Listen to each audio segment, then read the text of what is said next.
Well, welcome. If you're viewing us asynchronously, you're watching this through the link on my YouTube channel. So tonight, we will first go ahead and discuss Chapter 9. It's our next chapter, and we should be starting Chapter 10 tonight, too. We won't get that far into it. Then, we'll be discussing the Chapter 8 discussion cases out of the book, some selected topics from them. We bear in mind that we've already talked about the Chapter 8 review questions and multiple choice questions last week. I'll go back and review anything there that the class isn't understanding. And also, we'll go ahead and go over the Chapter 9 review questions and multiple choice questions tonight. That'll be a good review of the discussion that we have. And the students here live in the classroom said that that's very helpful to do it that way. And I think it is too. So some immediate feedback on how well we're understanding what we just discussed. So with that in mind, we'll also do that homework at the end of class, or I should say later in class. I'll reserve sufficient time for it. And by the way, if you're watching us asynchronously and you celebrate Ash Wednesday, happy Ash Wednesday. Today's Ash Wednesday. I know that several of you are out of class today because of Ash Wednesday. So I certainly do understand that, being religious myself. And so let me go to the Chapter 9 notes.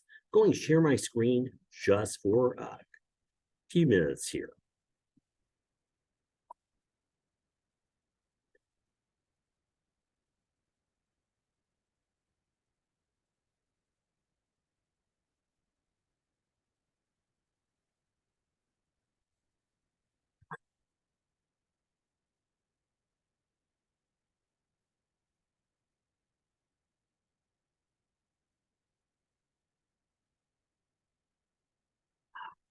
Well, as I'm looking here, I've got AB, the author's initials, Chapter 9.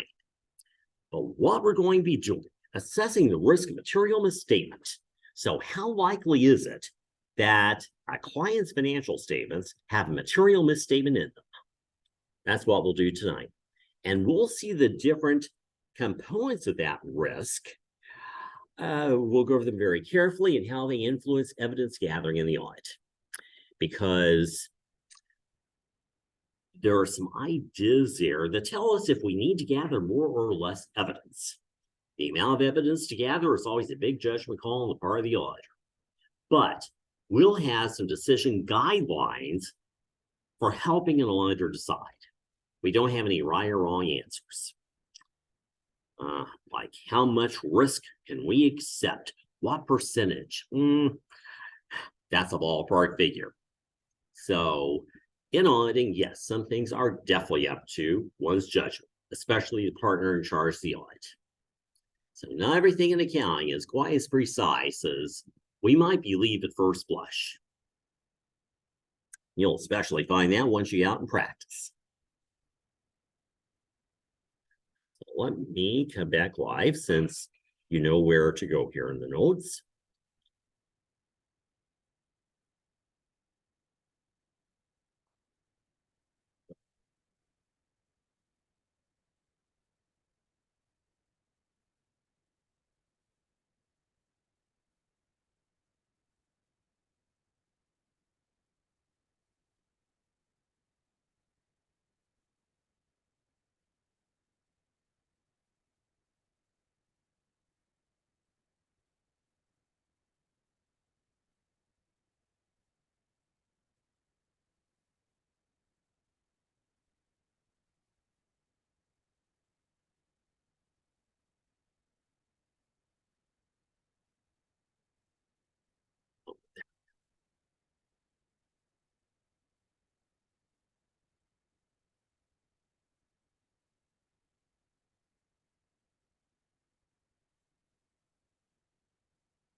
Okay, that's new. Oh, well.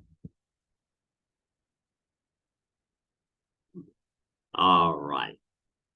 Yeah, it's always interesting whenever a website is tweaked, some function of it's tweaked in one way or another. Yeah, and I don't know what's happened, by the way, to Outlook. There was some upgrade, and I don't know if it's just me. I cannot directly paste text into the web version of Outlook from Florida Southern. Just started about a week ago. So search me.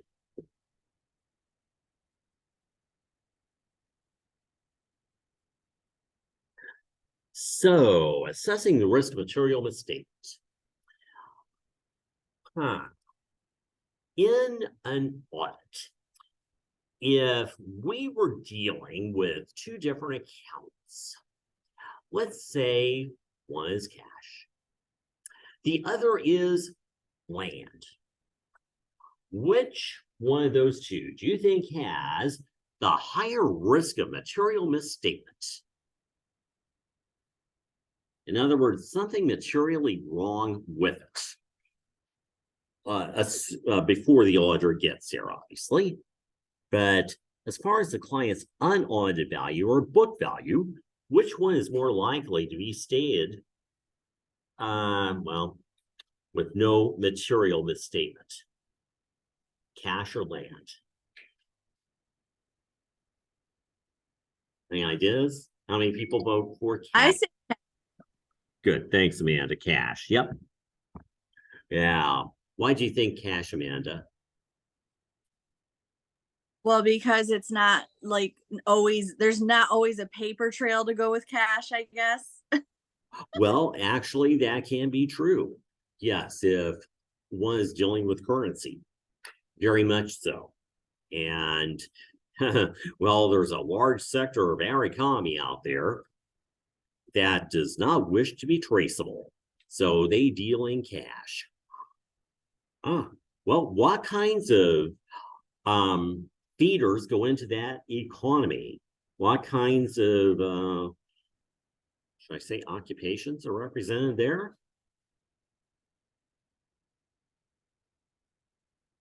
Oh, it's a huge part of the economy. Cash.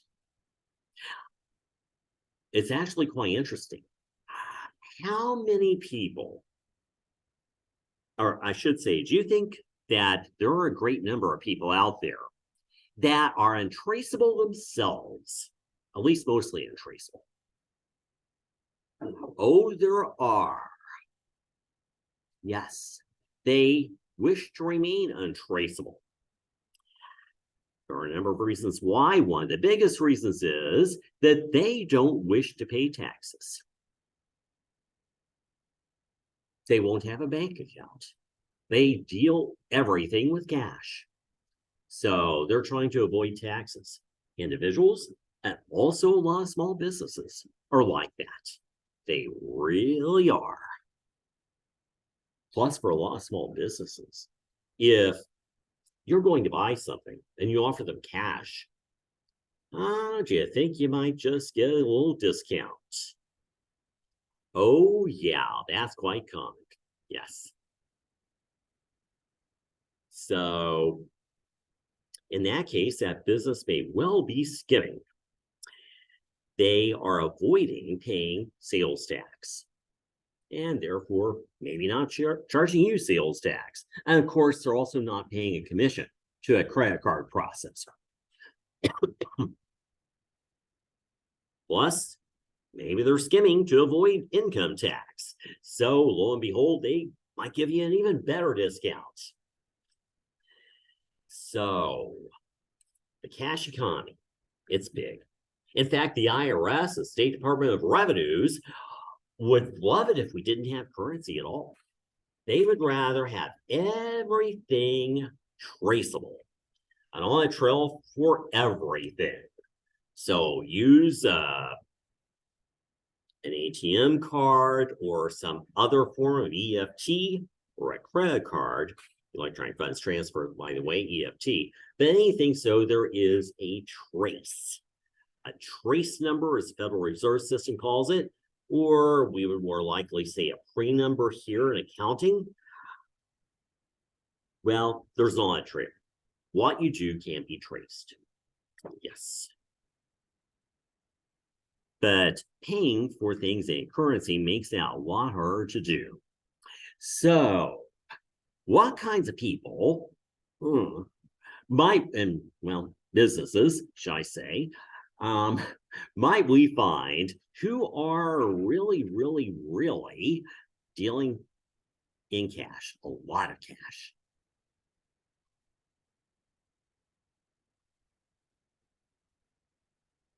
The IRS looks out for them because the IRS is trying to get some money out of them. So our State Department of Revenues. Are any of these unsavory characters? Yeah, who might they be?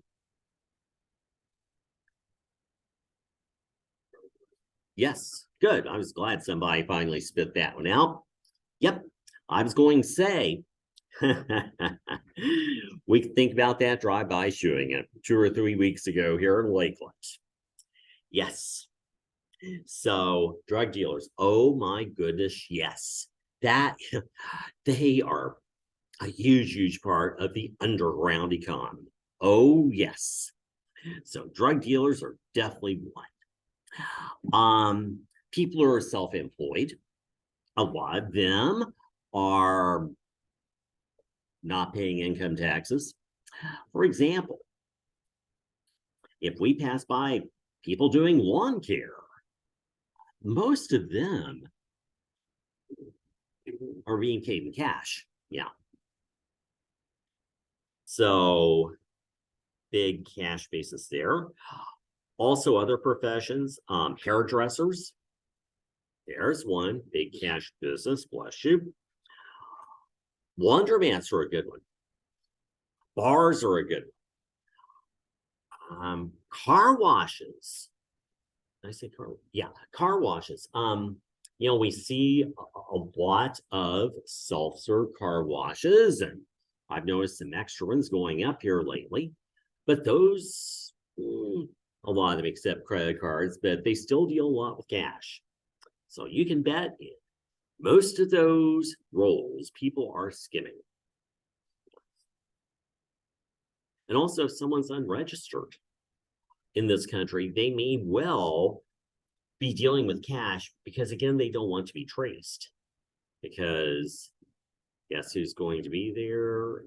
Immigration. So it's understandable. Cash economy is always going to flourish, no matter what. In other countries, we certainly see the cash economy too.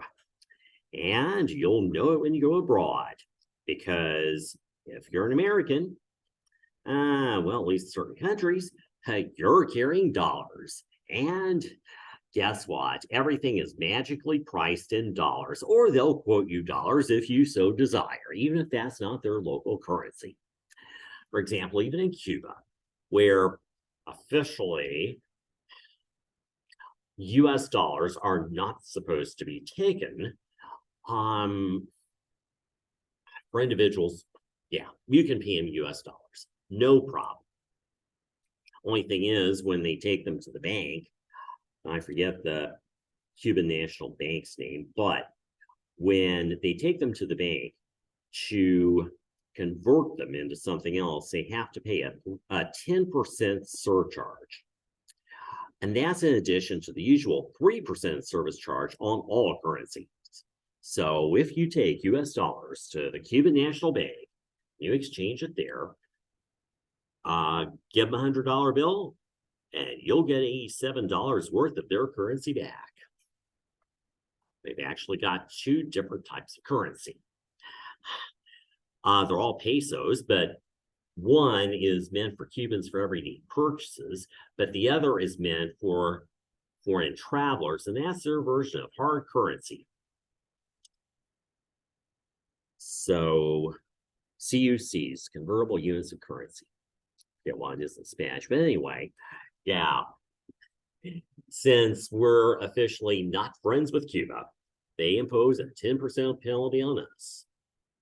Some merchants will kind of meet you part way with that. They'll a lot want their 10%, but still they'll give you a good deal. But again, magically, they know dollars.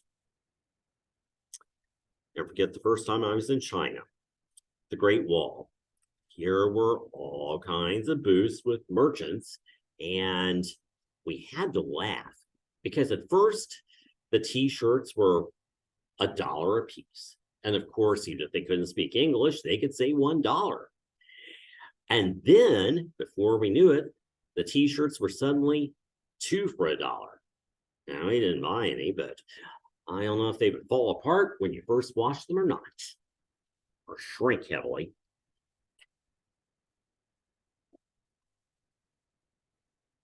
Yeah, and a lot of merchants on the street in China, they're just selling merchandise that looks like you bought it at the dollar store. And well, where's the merchandise in the dollar store made? China, so that's not too surprising. But yeah, there you are, and you're a tourist, and they're trying to sell you something like a scrub brush. Okay, yeah, I'll take that back home on the plane. Down I go to Dollar Tree. Whoa, there's the same thing. So yeah, there is definitely a lot more risk with cash. And for professions like hairdressing, bartending, laundromats, car washes, people own them, locksmith services, there's another one. Although again, well, yeah, most of these will take credit cards too, but they still deal a lot with cash. And again, usually cut deals for you, or a lot will cut deals for you if you pay in cash, because they're wanting to be a part of the underground economy. Oh, I should also say servers in restaurants. There's another one. So the IRS takes a close look at them. But for most of us, the IRS is not going to take as close a look at our salaries because, well, everything's traceable. At the end of the year, we get a W-2. So that's the way the IRS likes it. And again, so does the State Department of Revenues. So yeah, they know full well the risk of material misstatement with cash. Inventory has extremely high risk of material misstatement too. It can be damaged, it can be obsolete, it can be miscounted. There are a lot of transactions going into it, just as in cash. Every transaction could have a material misstatement within it. And with this large number of dollars involved, also people want to take inventory or they want to take cash, and often do. So that's another reason they can be misstated. But then when it comes to land, well, just we've seen land, if the balance hasn't changed since last year or maybe even some years ago, there's not much that we do with auditing land. There really isn't. You know, land's always there, unless what happens here in Florida.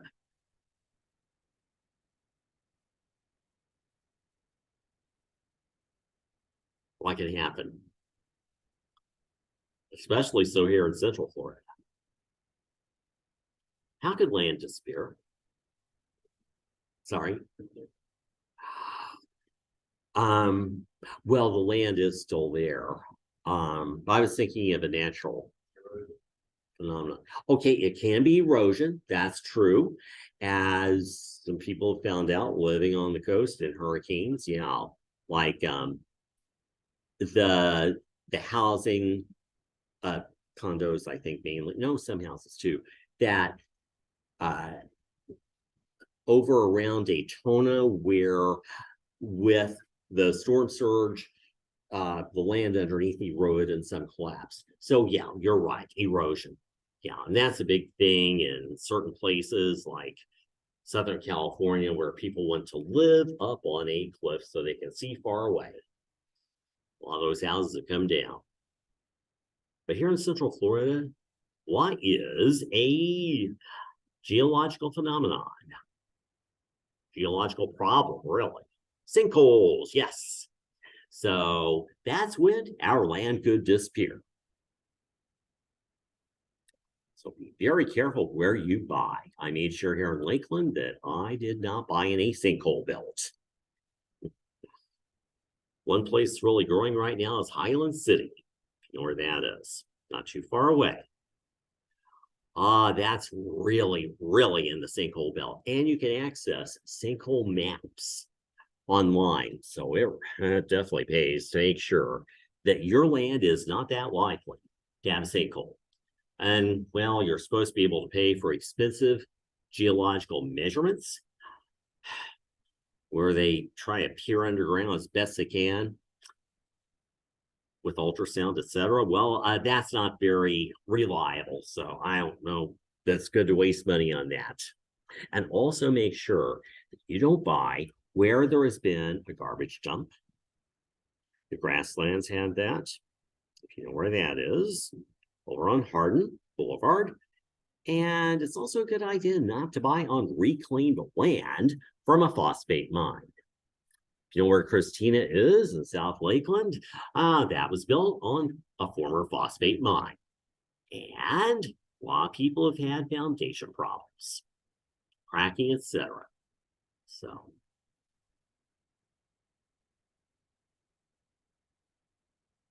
but other than things like that, land has very, very low risk of material misstatement. So, in on it, we're going to spend a lot of time on cash, on inventory, on accounts receivable. There's another one. But we're going to spend very little time on that. Okay.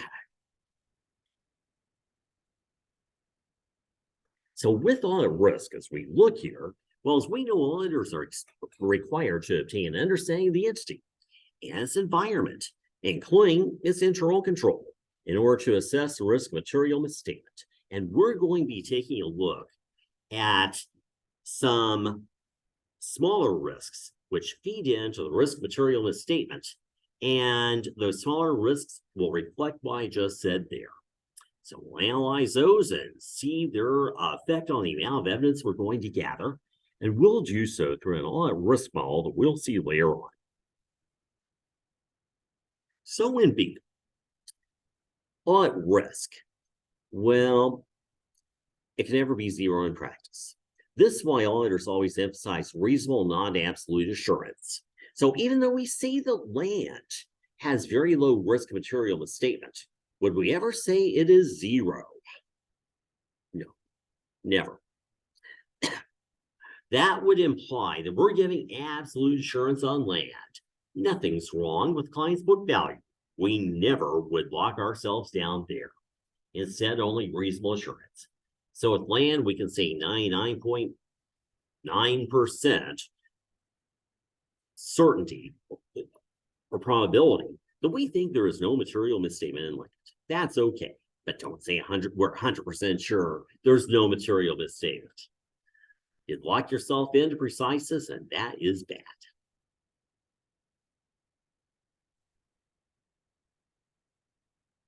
So never give absolute assurance. Now in C, as we discuss risk, as we go through this chapter, and by the way, it's not difficult, it's not that long of a chapter, but auditors must distinguish between risk of material misstatement at the overall financial statement level versus at the assertion level. So if we think about the overall financials, we're talking about a high-level view. We've got to think about risk at that level of having these financial statements misstated, like by something pervasively wrong with them, which could be poor internal control all the way across the board, or top management that's not doing a good job. But then at the assertion level, that's where we're going down. And we're looking at the nitty-gritty. We're getting into the granular view. So there, we're talking about individual accounts and how likely they are to be misstated. So as we just discussed with cash, inventory, land, accounts receivable, well, there's the granular view. That's at the assertion level. But at the overall financial statement level, that's what applies to this company overall. So, with those in mind, let's look at 1 and 2 here for a bit more detail. Well, at the overall financial statement level, this refers to risk which pervade the financials as a whole and could affect a number of transactions and accounts, as well as assertions for those accounts. And factors which may affect this risk include deficiencies in management's integrity or competence. So if top management is a shady group of individuals, like they were at Enron, what does that say about the risk material misstatement for practically anything in that company? Is it high or low? Oh, high. Oh, yes. On the other hand, if you have a nice, honest management team committed to competence, now, good. The risk material misstatement's a lot lower, and our auditors know exactly that about Florida Southern. So congratulations to us. Definitely our top management team is very much on the up and up like that.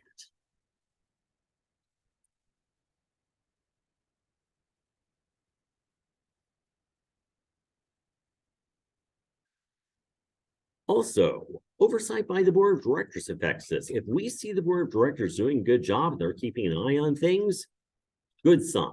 Risk of material misstatements lower. If we see inadequate accounting systems and records, risk of material misstatements higher. If we see declining economic conditions or significant changes in the client's industry, like in brick and mortar retailing, that says bad things. Risk of material misstatement is higher. Now, if we have an auditor here and the risk of material misstatement is higher,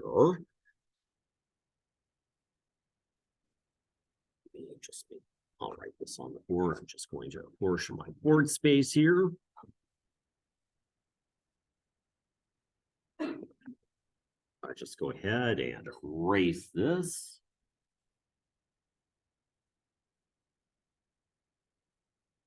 Would anybody like to snap a picture of this before I erase this beautiful artwork? Yeah, whomever wrote this up there, I don't know if it was a professor or student presentation, maybe, they just could not bear to erase the wonderful artwork, could they? And they also thought, there's an accounting class in there later on. We'll teach those accountants a thing or two. All right. We've learned sufficiently, correct? Good.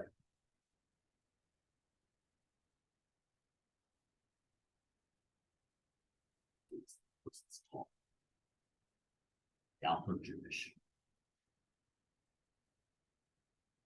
Oh, there are some tall Jews. The Jews are short. I should say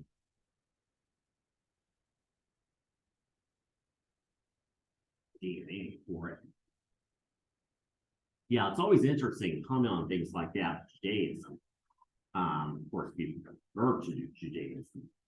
But if it's been running in your family, you're part of an ethno-religious group. So, kind of weird. Combination of DNA and religion. So, risk of material misstatement. If risk of material misstatement is high, risk of material misstatement, RMN, hey, we always have to have an acronym. If it is high,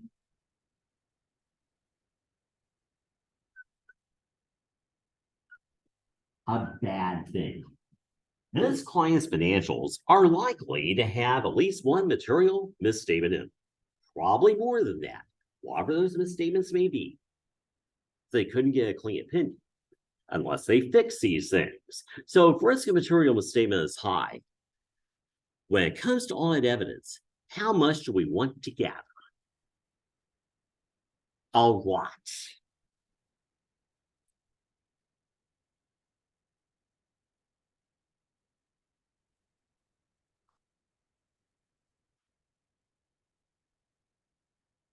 Now, the higher risk material misstatement is, the more evidence we must gather. And I think it's obvious to why. We have a lot of problems to work out there.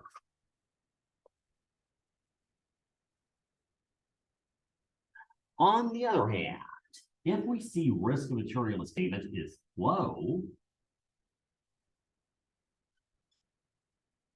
then this client's financial statements are probably okay, like here at Florida Southern. The auditors can gather less evidence.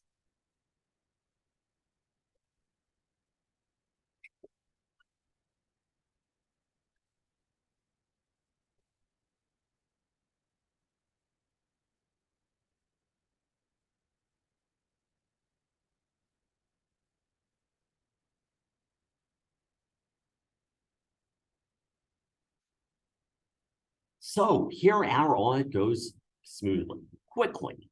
The audit bills less. The auditors, quite frankly, like us better. It's a good thing. We've got low risk material misstatements. That if we went to a number of small private colleges today, they have much higher risk material misstatement, in large part because they have financial problems. Now, even though I don't think it's going to cease to be a going concern, over at Southeastern University, do you think their audit is probably as smooth as ours? I don't think so. I don't know for certain. I'm only speculating, but they've had some issues there. They've had some fundraising issues. They've also spent way too much money, quite frankly, on their football team. They thought it'd bring in a lot of money when they established that several years ago. It hasn't. Hint, Florida Southern's not going to have a football team within our lifetimes. But we also know that they had a major scandal with their director of development, their fundraising guy, who was just indicted not too long ago, Brian Carroll. And also, they just had another little scandal. Did anybody read about that? Yeah, it's actually pretty sordid. I can't bear to talk about in class, but yeah, of a male coach getting a little bit too friendly with some women. Yeah. And I'll let you read the details. They're not very nice. But all these things mean much higher risk material misstatement, if nothing else there, from not disclosing everything about lawsuits, perhaps. So their auditors would spend more time. So as an auditor, we like clients with low risk of material misstatements.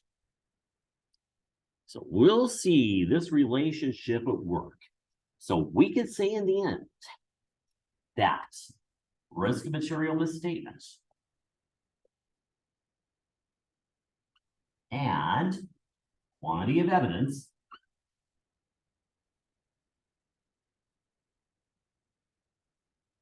on evidence, I should say,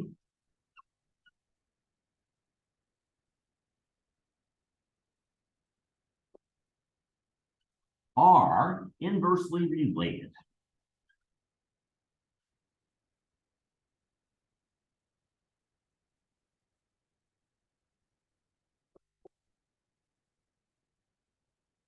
Oh, pardon me, directly related. Oh, I hate whenever I do things like that.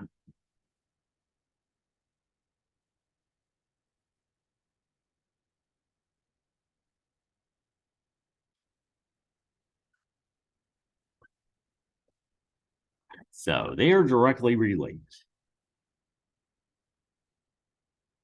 So high risk material misstatement, law of audit evidence. Low risk material misstatement, less evidence. I think that makes sense intuitively. And as you can see, people often get the terms directly and inversely mixed up. So what will they do on the CPA exam? They'll test us on it. Oh, yeah. Knowing full well that some people will get that mixed up, like I just started to do, but I caught myself. So in the end, I would have gotten that question right. I would have corrected. Good.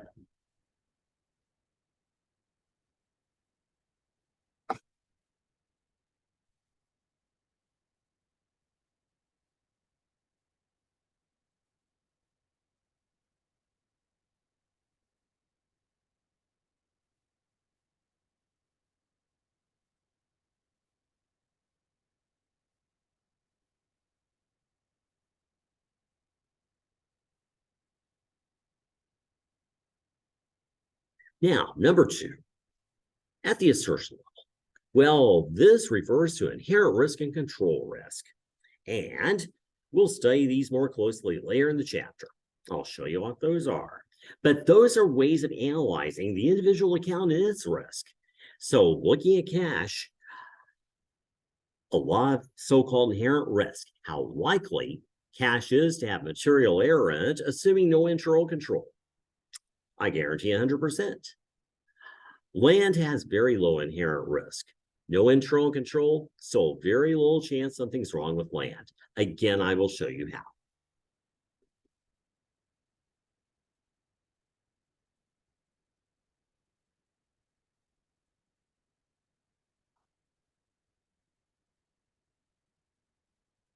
Now, as an auditor, we've got some ways of finding out about risk. Now, here are some audit procedures we're going to do. And of course, we'll document everything. But here indeed, the auditor's risk assessment procedures include the following. Well, inquiries of management and others, like employees, in the entity. Very important. And lower level employees often tell us a lot of information we need to know because they're the ones doing the nitty-gritty everyday work. Are they, for example, following internal controls? They should be all the time. If they are not, guess what? Risk of material misstatement went up because control risk went up. So more of a chance is of material error slipping by internal control. Again, we'll study more about that later on. Well, then analytical procedures. As we talked about them last week, they can help indicate misstatements. Very much so. Where things just don't look right. They don't pass the sniff test. Like a sudden change in a client's financial ratios this year versus last year. Usually doesn't happen. It could be fraud. Then number 3, observation inspection. Big things. So we look, for example, at sales documents. We see no credit approval number. So credit was not approved for every sale, every credit sale, as it should be. And that spells trouble. High risk material misstatement in that case, probably a lot of uncollectible accounts receivable. In the end, we'll gather more evidence. We'll send out more accounts receivable confirmations, probably more deadbeats there. Then number 4, discussion among audit team members. In fact, the audit team is supposed to get together and brainstorm about what could go wrong with this client. That's a good way to find some things. And number 5, some other risk assessment procedures. And these might include such factors as predecessor auditor comments at previous auditor. Again, they cannot sweep anything under the rug. If they don't fully inform us, now we can say they did not exercise due professional care. Also, knowledge obtained from other engagements for the client. Well, lots of times the same CPA firm does the audit and does the tax work. Our audit firm does, Clifton Larson Allen, CLA. So, do you think that the tax team might find some problems that might say, audit team, watch out. You're going to find some material misstatement. And the answer is obviously yes.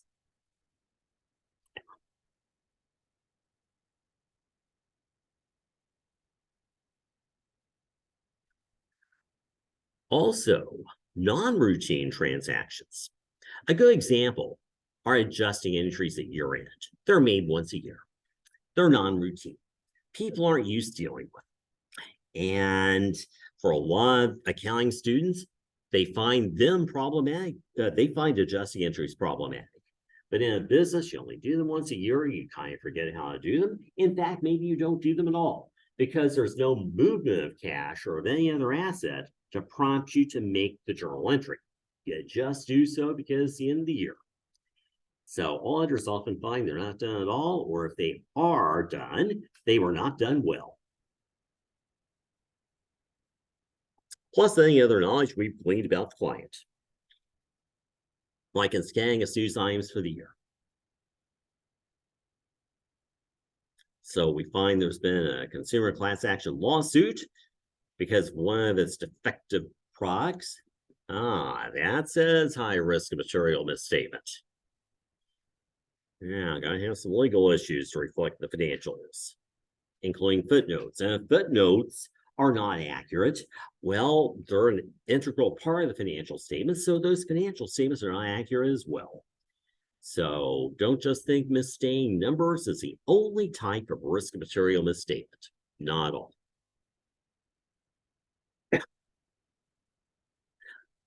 In F, we see the auditor will carefully consider fraud risk as misstatements arising from fraud will be more difficult to detect than misstatements arising from errors in general.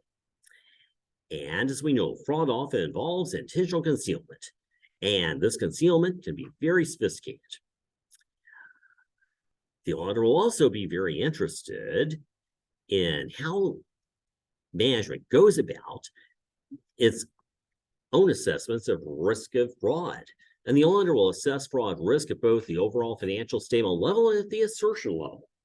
Because overall financial statement level, we can have an organization as a whole which is more prone to fraud, like Enron. At the financial statement level, well, thinking about a company with very sound business practices, very good tone at the top, Publix, very good internal control. Still, even though top management is very committed to not having fraud at the overall assertion level, in the big picture of the financial statements, still, if we get down to the granular level with individual stores and individual employees, do you think the Publix had individual employees that have done things like take cash out of the cash register? Of course. Stealing inventory? Of course.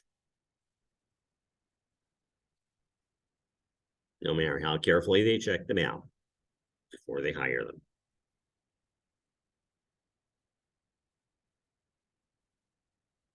So a lot of misstatements are due to fraud, as we know. Some will be due to covering up illegal acts. And that can happen, not in every organization. But most misstatements we find, including most material misstatements, we've said before, nobody meant to do these things. Instead, they are totally unintentional. So things like software errors, posting errors, etc., mathematical errors. So any questions there so far? All right. Well, let's look here at how we're going to identify some significant risks. Roman numeral 2. So, significant risk.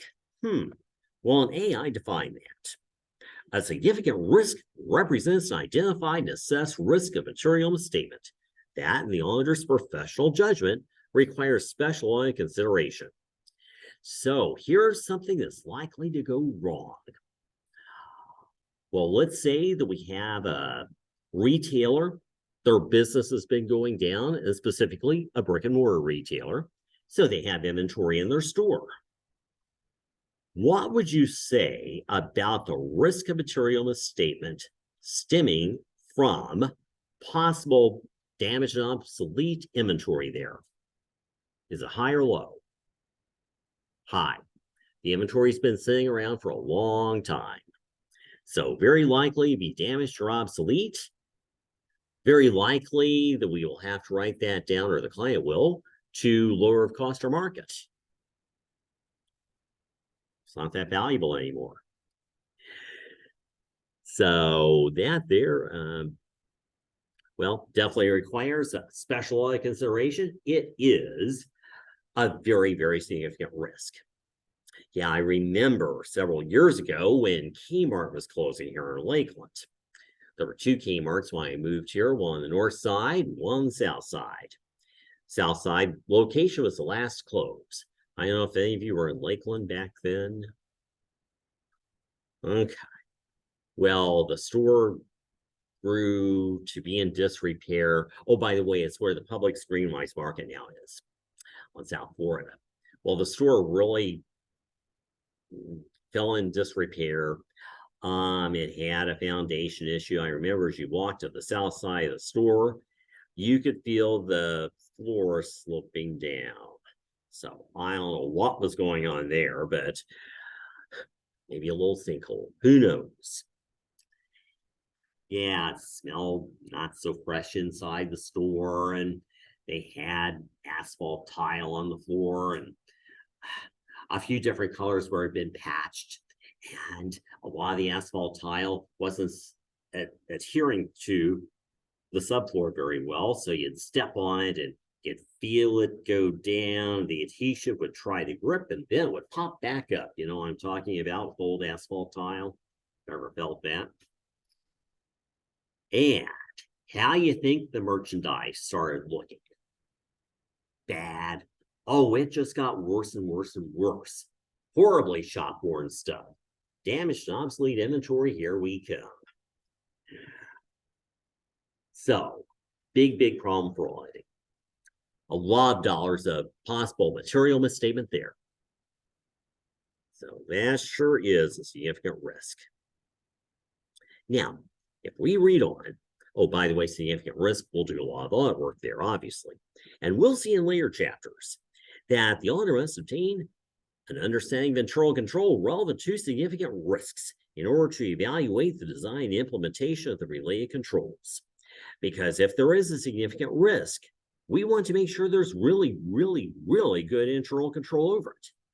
And that'll help prevent material misstatements from happening. We'll reflect on that a little bit more in just a bit.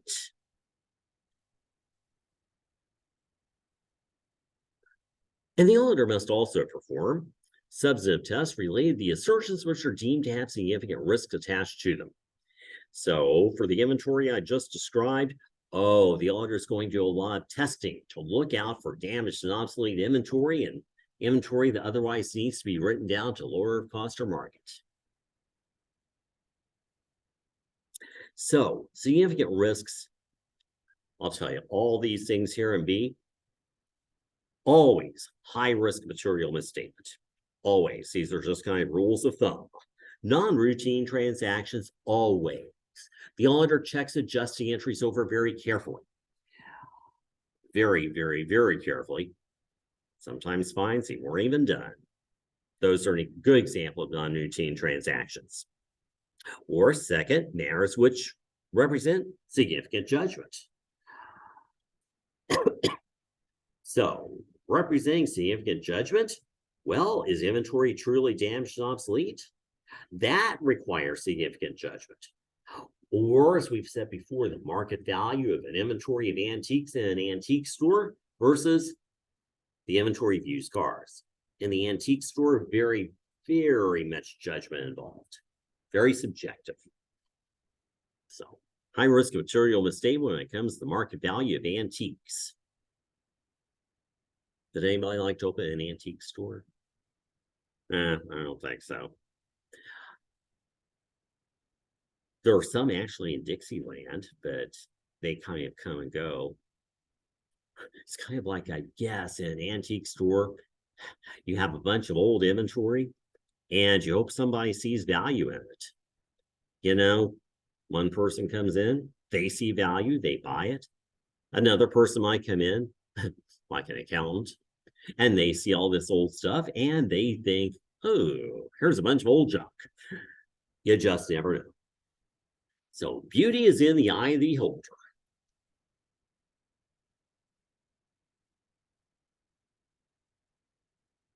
And anytime there's a risk of fraud, number 3, very, very high risk material misstatement.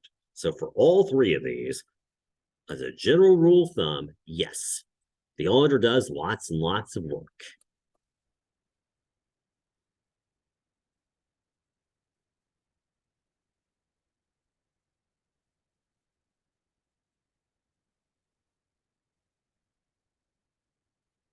So any questions there?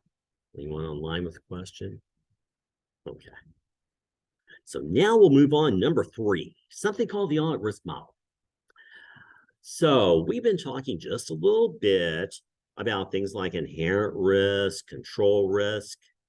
Well, let's think about those in a little bit more formal way and put them together in a so-called audit risk model, which is going to tell us in the end, should we gather more or less evidence? Again, the exact amount of evidence gathered, like the exact number of accounts receivable confirmations sent out, is always up to the auditor's judgment. But we can reflect on this. High risk material misstatement, a lot of accounts receivable confirmations sent out. Cost that audit just went up. They're not cheap. But low risk material misstatement, fewer confirmations sent out. Definitely a lot of money saved for the client.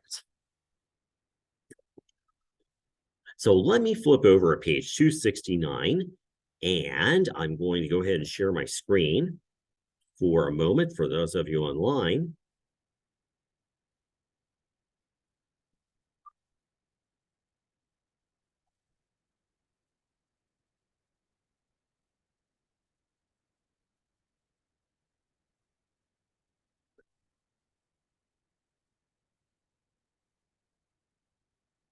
All right. Let me sign in to the book's website for the ebook.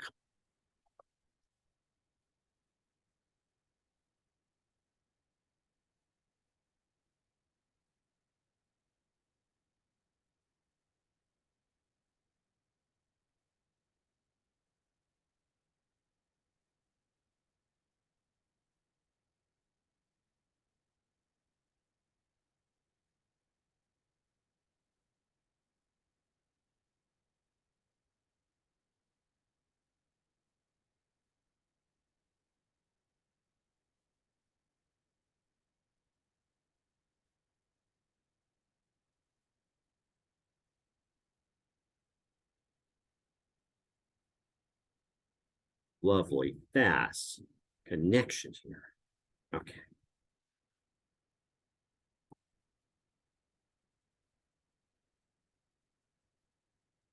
Oh, there it is.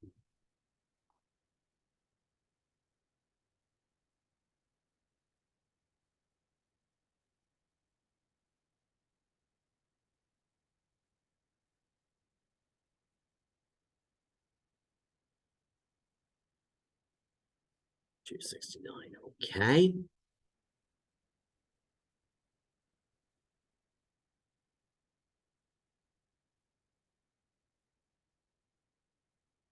All right. Here's the audit risk model. A model. Well, in algebra, we can refer to a model, an equation.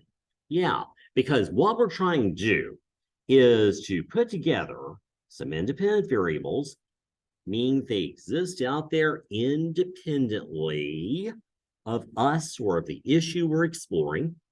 We put them together to derive a dependent variable, which is dependent upon cranking through this arithmetic model.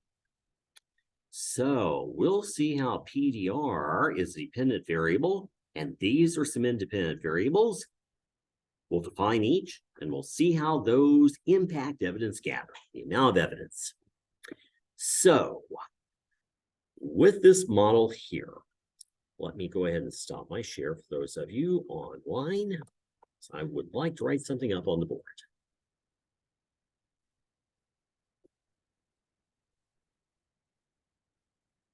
Oh. Let me also move my computer since my camera's in it. It sure would be nice if I could use this external camera that I have up front here, but good luck. How many professors, oh no, I'll turn this around if you're online so you can see the external camera that is supposed to work. This, whoa, pardon me, right here. But they don't work very well. How many of you have had a professor really successfully use these cameras? Well, no, you haven't. How'd I know the answer to that? Here we have some glassboard cleaner. Shall we auction it off tonight? Yeah, raffle it off. Who will be the recipient of our fundraising endeavor?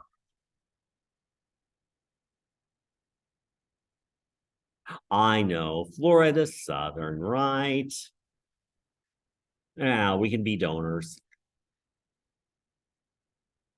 But you probably already feel that you are through tuition.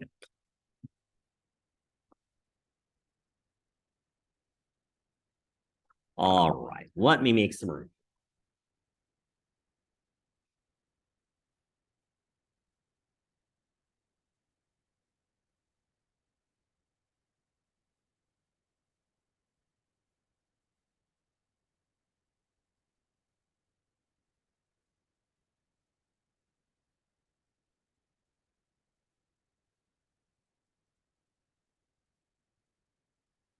For a while after we moved into this building, I actually brought a little step stool from home. I took it home at the beginning of summer and I just never brought it back. I could use it in this classroom because this one has exceptionally high glass. Now, going all the way up to there. I don't know what you're supposed to do unless you're 7 feet tall or something like that. Yeah, so otherwise, I guess bring in a step stool. Yeah, this wooden chair that I have here, this high chair, I've actually stood on these.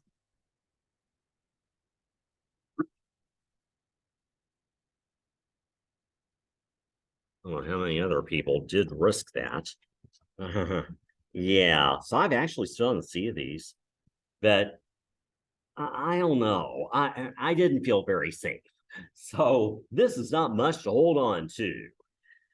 And well, I guess we'll just have to make do. But again, I should remember my darn step stool from home. It's out in the garage.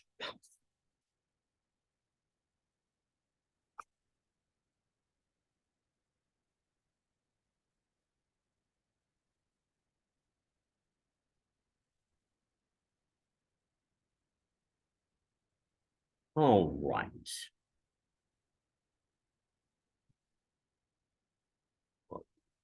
Okay.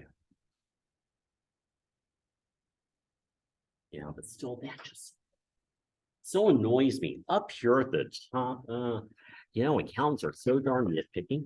If you're online, see what's annoying me? I can't reach it. Someone really tall with long arms wrote that there, or they got up here on this chair. Yeah, even though that is not within my reach, accountants are just like that. They like a nice clean board, don't they? Totally clean. Yes. We're such detail-oriented, some people say nitpicking people, that we just don't like things like that. Oh. Now, one professor I had in undergraduate school, there was a tall professor and she was very short. She was Jewish too. And one time some students took an eraser and they nailed it to a wooden dowel. So she had a handle. She had an eraser on a stick. Oh, I guess I know I could try this, a selfie stick. Yeah, an eraser on the end of a selfie stick. Hey, that might work out. All right, if you're online, I will make sure that those three marks up the top of the board, that little bit of red line, you won't see it. Otherwise, you wouldn't like it either. All right, so let me look here at these components of the audit risk model.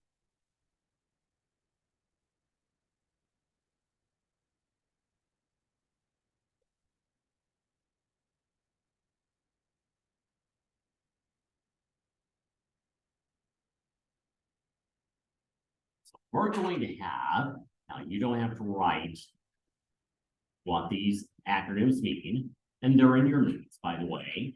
We will have PDR, plan detection risk. Again, we'll see what each one is, and we'll see its relation to the amount of evidence.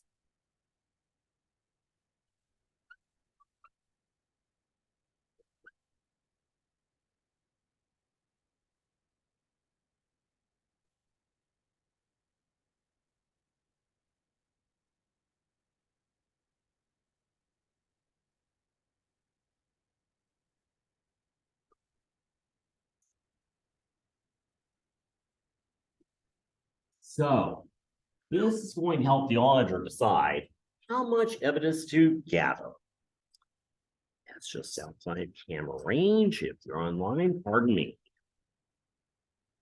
There we go.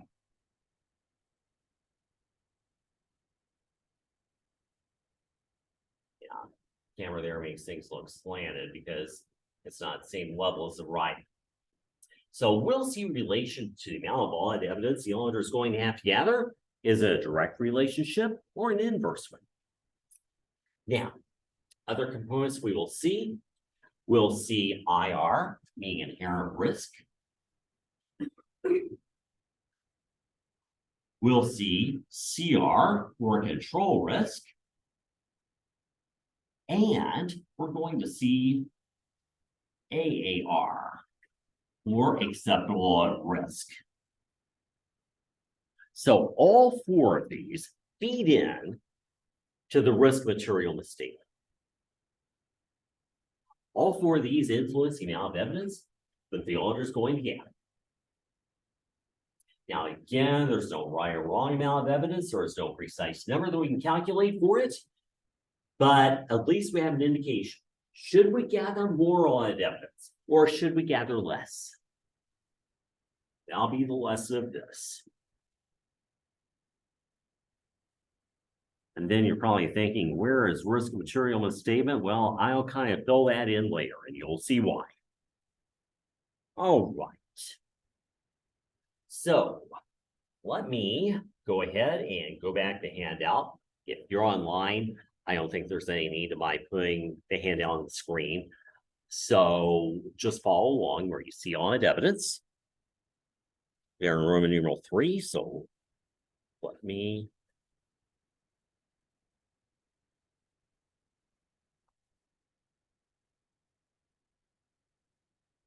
okay. So again, I'm looking at Roman numeral 3 with the audit risk model. And again, that's reflected on page 269 of the book. So as I've alluded to, the audit risk model, it's a planning model. And it's to decide how much evidence to gather. And it's not subject to precise calculation. Bless you, not at all. So no precise numbers. You know, as accountants, we tend to think, oh, there should be some precise numbers in here, right? Yeah, we like precision. It's really, really frustrating to new auditors that a lot of things that they were taught were very precise in school. They ain't, not in practice.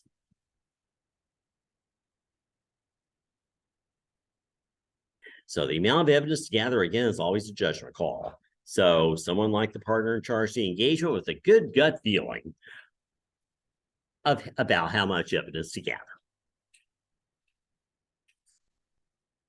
So the audit risk model gives the auditor, again, a framework to justify and defend this decision.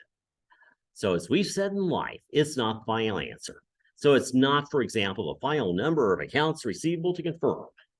instead is how we go about having some rational and systematic method of judgment and how we justify that judgment, and very importantly, how we document everything. We always have that worrying because we did not properly document everything, and our case just went down the drain.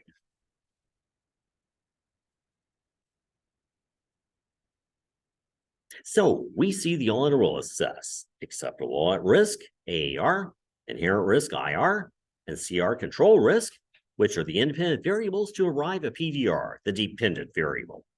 So once again, these last three variables are independent. They just exist out there in nature. But we combine them. We put them together in this arithmetic model, this mathematical model.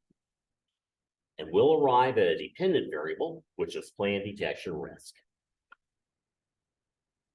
And the correct pronunciation is arithmetic model. It's not arithmetic. Something more complicated. Not simple addition, subtraction, multiplication, division, which is what arithmetic implies. Well, let's not tell people that most of auditing is arithmetic. It's not high-level math. We want something to be scared off, right? Think supply and demand. What does that mean for our salaries? Higher. Oh, yeah. Lesser supply of us.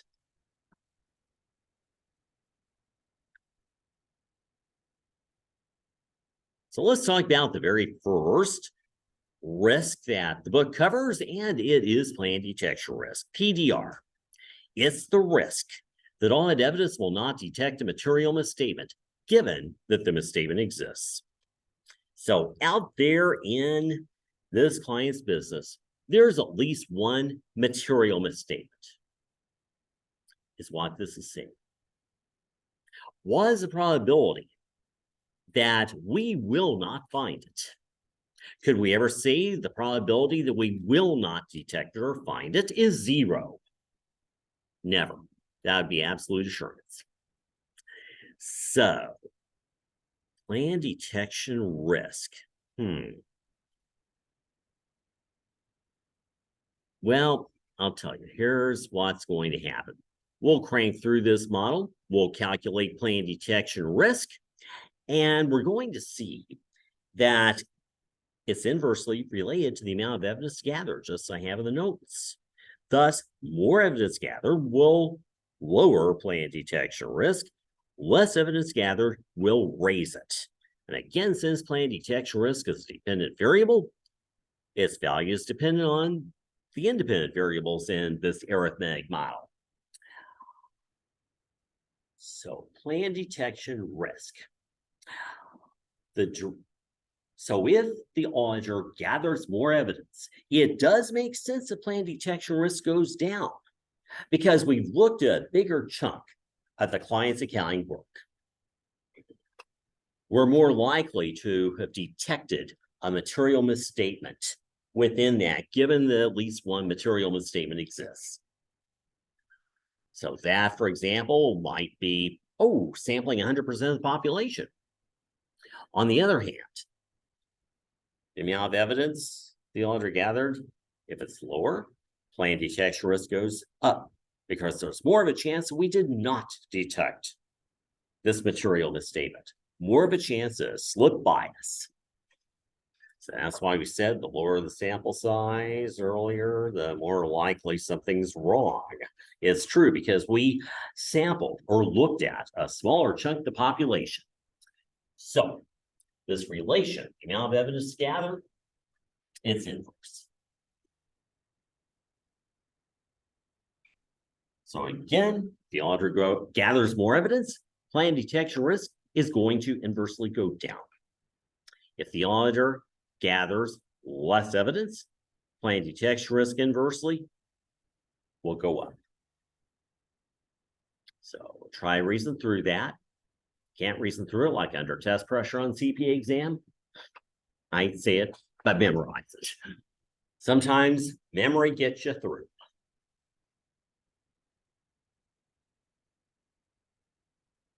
also have a little note there. Plant detection risk. It really is type 1 error for a material misstatement.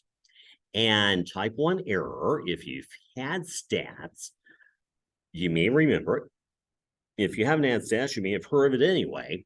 But basically, it's type of sampling error.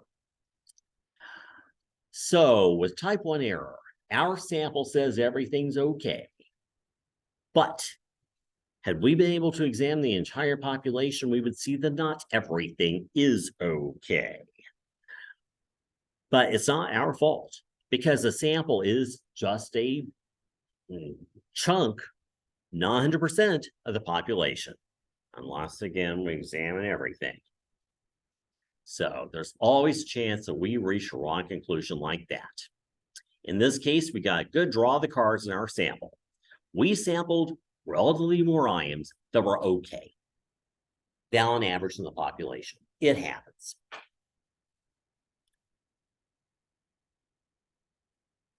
And add stats, you'll find out more about it then.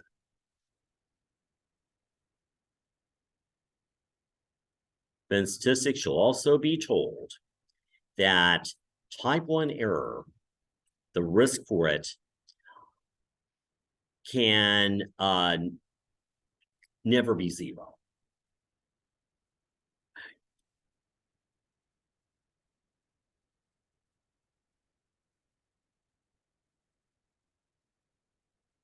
By the way, something I should probably put up here on the board too is just that equation in the book for that arithmetic model.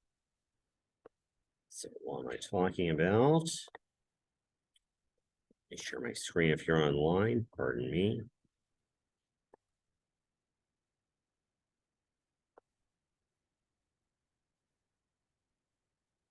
So something I should also put up here on the board. This model, so we don't have to flip back the book. BDR equals AAR divided by the product of inherent risk and control risk. So let me stop sharing and write that little model, that little equation just over here.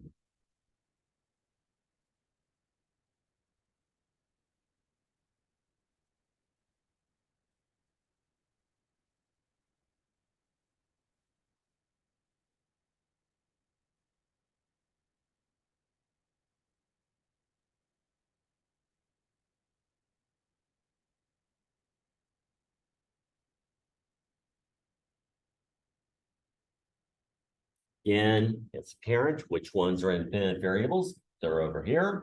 Which one's dependent variable? It's right there. Again, calculated based on that equation, based on that arithmetic model.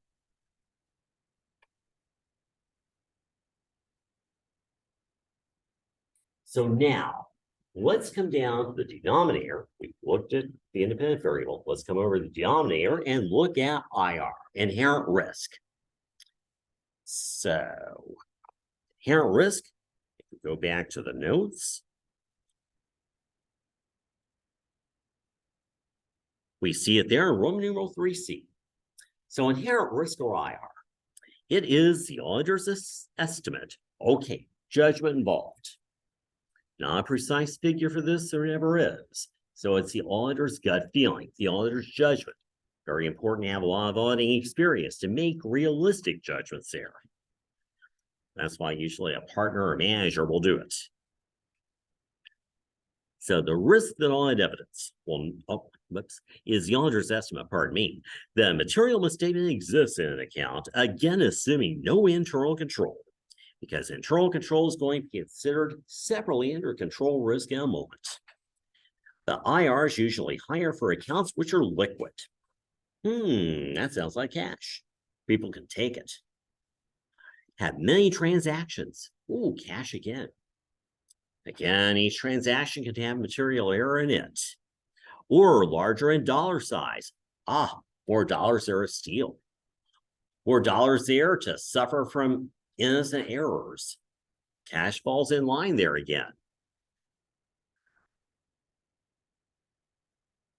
Well, IR is also dependent upon some factors in the book, and I will show you. Again, in my little note there, I've got that high cash, accounts receivable, inventory, adjusting entries, all high inherent risk. If there's no internal control, there's an almost 100% chance that each one of those will have at least one material error in it. Now, look, most PPE, property, plant, and equipment, especially land, as we've seen. Just like last week with materiality, we said, why waste allocating much tolerable misstatement to land? We already know what the balance is. In fact, we said that for PPE as a whole. Capital stock, if there's been no additional stock issues since last year, again, like in the example we had last week with materiality, we already know the exact amount. So, low inherent risk. So, especially if it's old issue stock, as I said, it was audited last year and probably in some years past too. So, I'll look in the book there in just a second.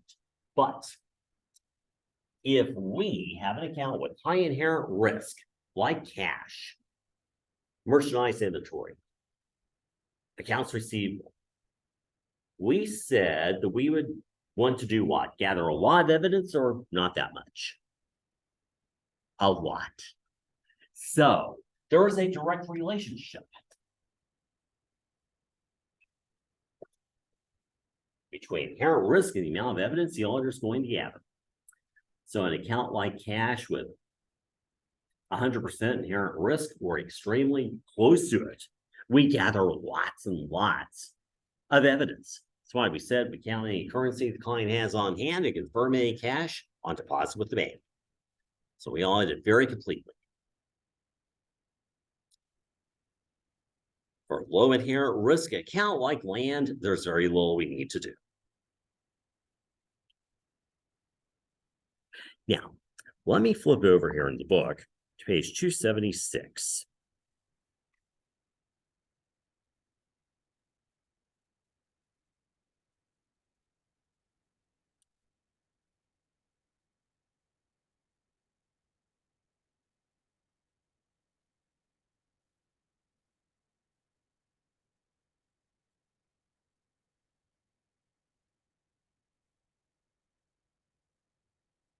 So if you're online, let me show you where I am here with assessing inherent risk.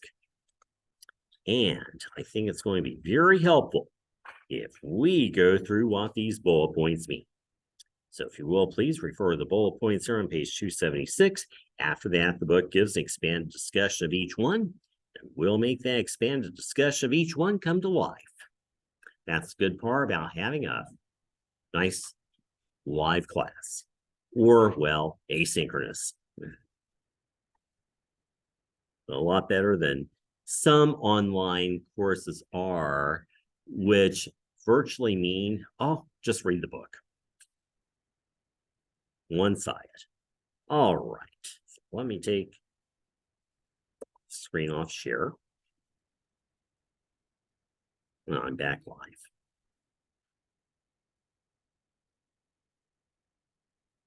Okay. So as we look at these factors affecting inherent risk, I think we'll all agree that these factors all would tie into inherent risk, such as the nature of the client's business. Again, if we have a cash-based business, we've got, oh, I hesitate to say it here at Florida Southern, we own a bar. Well, yeah, oh, Amanda must have gotten kicked out. There we go. So we own a bar. Would you say that business does have high inherent risk of a lot of its different accounts? Yeah, high legal inherent risk as well. So thinking about a bar, it's a cash business, so sales revenue may well be misstated. There may be theft. In fact, a lot of it. Because think about this, we're employing bartenders, they like cash, and once one of their customers has had a few drinks down, do you think that customer is going to be very careful with his or her cash? Not necessarily. No. Also, high inherent risk of a lot of legal issues. So this was before any of you got to Florida Southern. It's been 7, 8 years ago now. There used to be a bar up on Main Street on, just on the east side of Bartow Highway, not the best neighborhood. And mostly Florida Southern students went there. Can you believe that? As I've said, Florida Southern, the academic profile has gone way up over the past years, so good. These days, Florida Southern students would not go to a bar, correct? Good, that's right. Absolutely not. Like there's never been a drop of alcohol on this campus, right? Except rubbing alcohol. Or if it's officially sanctioned. So we can do that. Yeah, for religious purposes, we can. Or if there is a donor paying for some reception, like we would like to raise funds, we're having prospective donors come in. What better way to get money out of people than to ply them with alcohol? It's true. So a bar, very, very high inherent risk for just about everything it does. A brick and mortar store. Most brick and mortar retailers, high inherent risk. So the auditor plans to gather a lot of evidence about the accounts of each of those. Definitely IRS auditors will. A low inherent risk business, that would be one, for example, where we could trace most of its transactions. So if we have a business that does not accept cash, no currency, that could spell low inherent risk. So we would gather less evidence on most of its accounts. If we have a client in a very stable industry, that means low inherent risk as well. So Lakeland Electric, for example. Well, for a public utility like that, very low inherent risk because business is predictable and it's a protected monopoly. So here as Lakeland grows, planners can very, very accurately forecast out the growth of Lakeland Electric and the growth of its kilowatt hours. So low inherent risk. Auditor gathers less evidence. Safer audit, shall we say. Less risk of material misstatement. Then results of previous audits. We probably already know what inherent risk is for most of its accounts. By the way, as you can see, reading between the lines, inherent risk can differ a lot from one account to another. Like cash, 100%. Land, really low percentage, 5% maybe. So again, previous audits, we already know what inherent risk is pretty much. But then the next one is related to it. Initial versus repeat engagement. For an initial engagement, we've never audited this client before. Well, we err on the side of caution, as we always do in auditing, err toward the conservative side. So if we're in doubt, is inherent risk high or low for this new client? Assume high. It's safer. Repeat engagement, oh, we've got this luxury of pretty much knowing what inherent risk will be. Then related parties. A related party transaction, very, very high inherent risk. It could be wrong, not reflecting fair market value. It could incorporate fraud. So that's why we've said the auditor investigates almost all these. Then complex or non-routine transactions, again, like adjusting entries. High inherent risk. The auditor looks at these very carefully. Judgment required to correctly record account balances and transactions. We've alluded to this one. High inherent risk. So the auditor looks at those carefully once again. Make up the population, kind of a catch-all category. Well, the book has a good example of accounts receivable, and a whole bunch of them are past due. If so, that spells high inherent risk.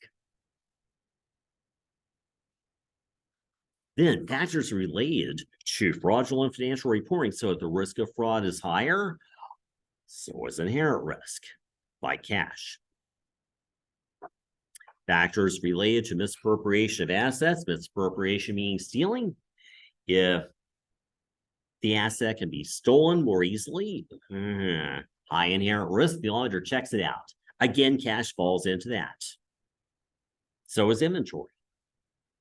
So do certain types of PP&E. For example, my laptop computer is a part of PP&E. Well, if I left this out, let's say that I took it to the area where that drive-by shooting was last week. How long is it going to be there? Not very, no. These things can easily be stolen. If we put our cell phones out there, again, they won't be there very long. Easily stolen. A great big desktop computer, much harder to steal. Can't conceal it as easily. So any questions there about any of those? All right. So let's come back here to the handout. And we'll look at the other thing in the denominator. Control risk, CR.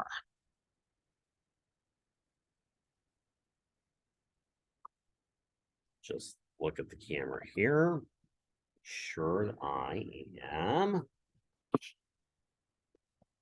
getting everything here. Okay, camera right. Okay. So CR, control risk. So I'll tell you, if it's in the denominator mathematically, we already know this answer. It's just like control, it's just like inherent risk, has a direct relation to evidence. Let me fill it in. Then we'll see why. By the way, being in the denominator, inherent risk and control risk, mathematically, will have an inverse relationship to plan detection risk. So sure enough, inherent risk and control risk have direct relationship to evidence, and the opposite for plan detection risk. Makes sense mathematically, but we sure would love to know why and reason that out in the audit. So let's do that.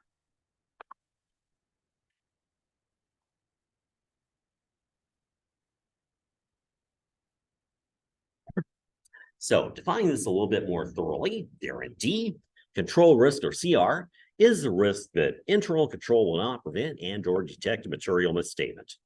So the risk that a material misstatement slips by internal control. Hopefully internal control prevents material misstatements from happening. Or if they do happen, internal control detects it and the business should correct it. So internal control preventing problems from happening to start with. A good example of that would be in, well, again, a brick and mortar store where they have the merchandise sensor detectors as you walk out the door and detecting the sensors built into certain types of inventory, especially higher value items. That's a good preventative measure.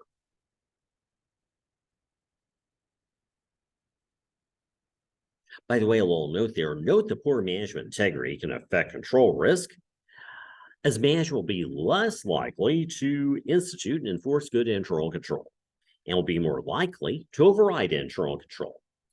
We'll see as we go through internal control, something you've probably seen before, that the higher the level of management that you get to, the more those managers can take advantage of their position and override normal internal control. They can do things ordinary employees can't. So that's why one of the main reasons why we want an honest management team there. So, control risk.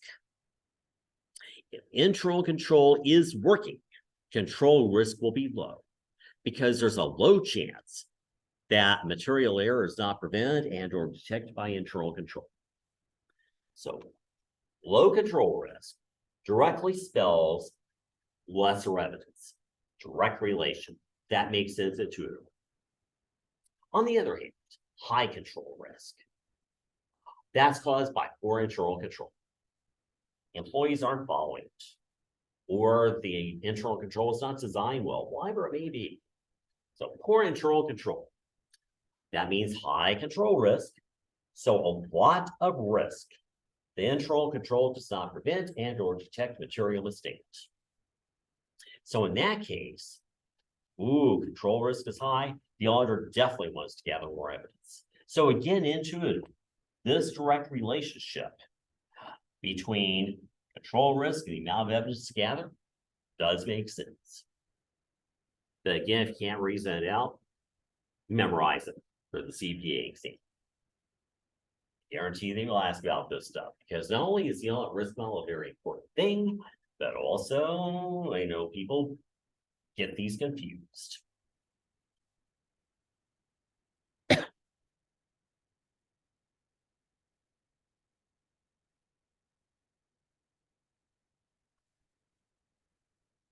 Now, looking here at E, we can note the denominator of them all, which is inherent risk times control risk, is the expectation or risk of misstatements in a particular account after considering internal control. Again, we've noted that inherent risk and control risk are both inversely related to plan detection risk and therefore directly related to the amount of evidence gathered. Thus, either inherent risk or control risk is higher, then the auditor will gather more evidence. If those risks are lower, the auditor gathers less evidence. And by the way, both inherent risk and control risk can vary much from one account to another. So maybe there is great internal control in the accounts receivable department. However, we go over to the accounts payable department. Over in payables, we find that it's definitely not good internal control. Experienced auditors probably know that walking in. The employees are not as confident. Seems like they don't know as well what they're doing. Maybe they're stepping on each other's toes. Maybe they're having arguments. Things look sloppier from the get-go. Well, that can definitely happen. Different departments can be vastly different within an organization. So that's why I say these can really vary a lot. Then, second, for accounts with high inherent risks, such as cash and merchandise inventory, it's a good idea to have low control risk through good internal control. Conversely, internal control may not be as stringent over accounts with low inherent risk, such as land. I don't know what you're supposed to do, maybe fence it in. And we can explain both these ideas by the product of inherent risk and control risk. Therefore, we want that denominator to be as low as possible. So that denominator is how most auditors think about the practical interpretation of the risk of material misstatements. So if we look here at inherent risk and control risk, multiply the two, take the product of the two that is, we find them. In reality, most auditors say, okay, that is risk of material misstatement. And really, the auditing standards are compatible with that definition too. So that's a good way to think about it. We again note, we analyzed it at the get-go in this chapter, that the risk of material misstatement has a direct relationship to the amount of evidence.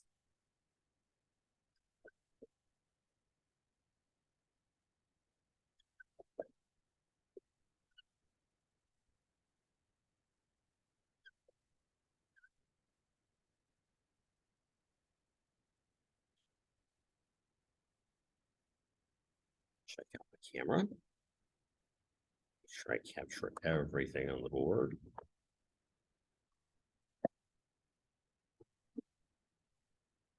There we go. So again, that denominator, practical interpretation is risk of material misstatement, has direct relationship to the amount of evidence gathered, because that is the risk that there is still a material error existing in all the client's accounts after considering internal control. So we want that risk material misstatement to be as low as possible. That's why we say for an account with like 100% inherent risk like land, you want really low control risk so that this risk of material misstatement is as low as possible. So it's worth it to spend money on internal control for cash. On the other hand, land, it already has low inherent risk. Why bother having much internal control over it? Because there's not much we can do about it, first of all. And second, it's not worth spending money on. Even if we had stringent internal control over land, well,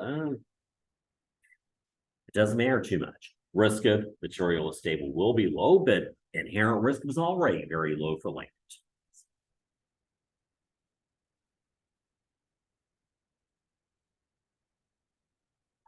All right.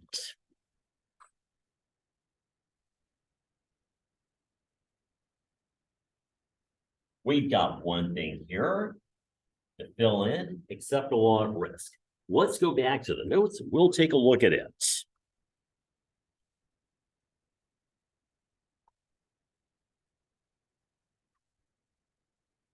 It's here in F.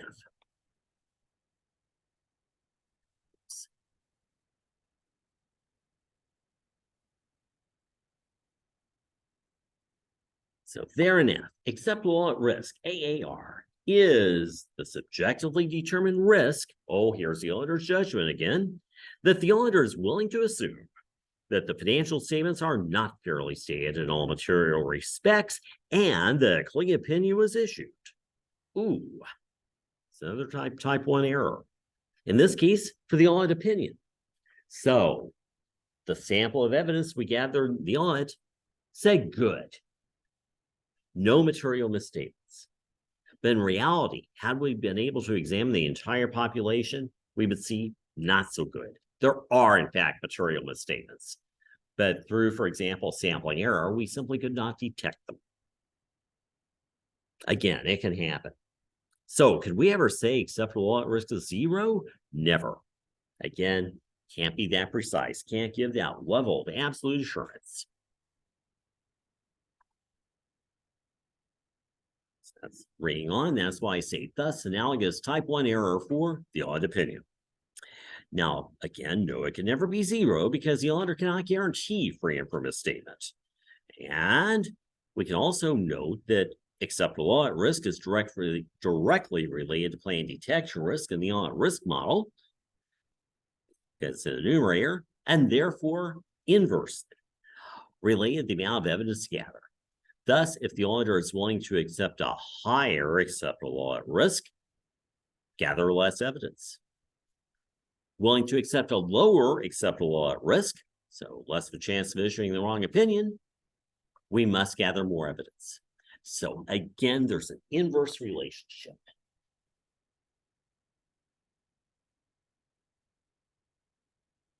Acceptable audit risk and the amount of evidence gathered.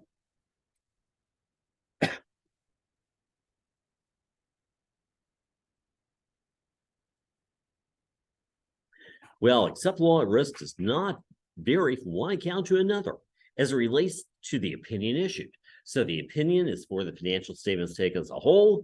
This, therefore, is that high-level view, financial statements as a whole.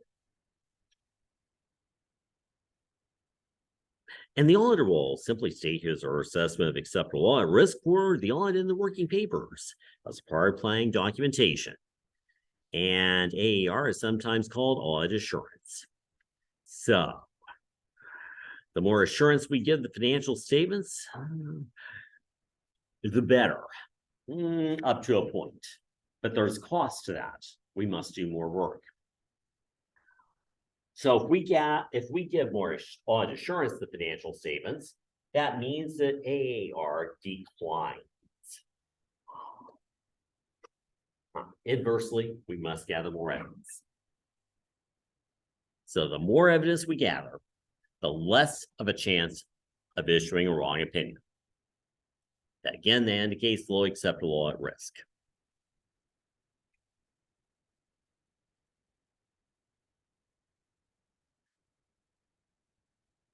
So again, this subjectively determined. Usually it's a value of 5 to 10%, usually in about there, sometimes a little bit lower than 5%. And this same type of risk is very familiar to you if you've had statistics. It is 1 minus confidence level.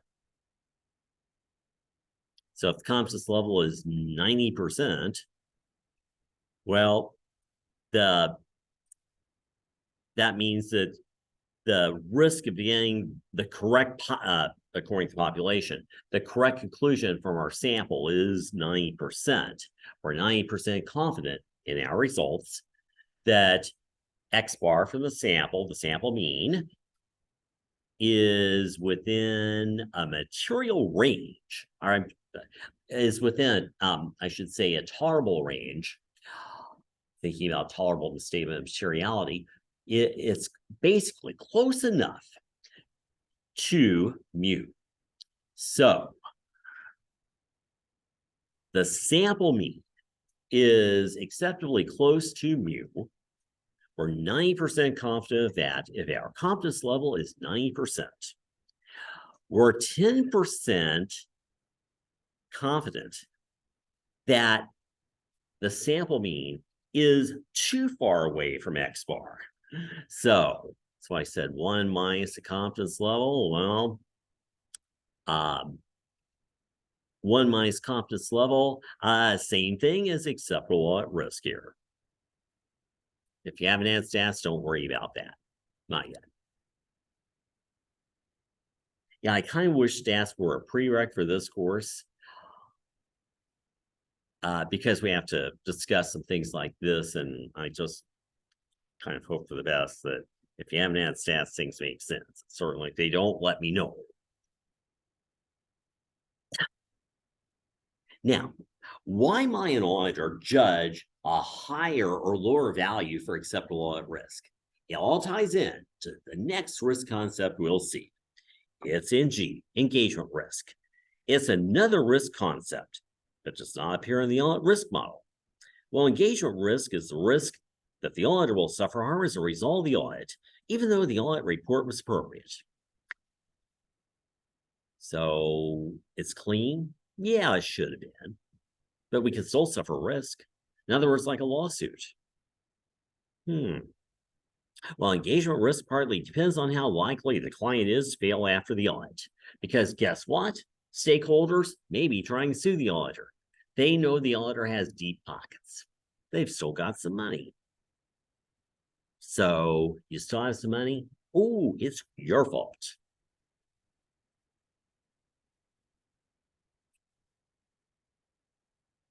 Well, it's also based on the extent to which users rely on the financials for information. Thus, greater engagement risk is indicated by publicly held versus privately held client. Publicly held, the financial statements are very widely known to the general public, and the SEC is involved. Excuse me.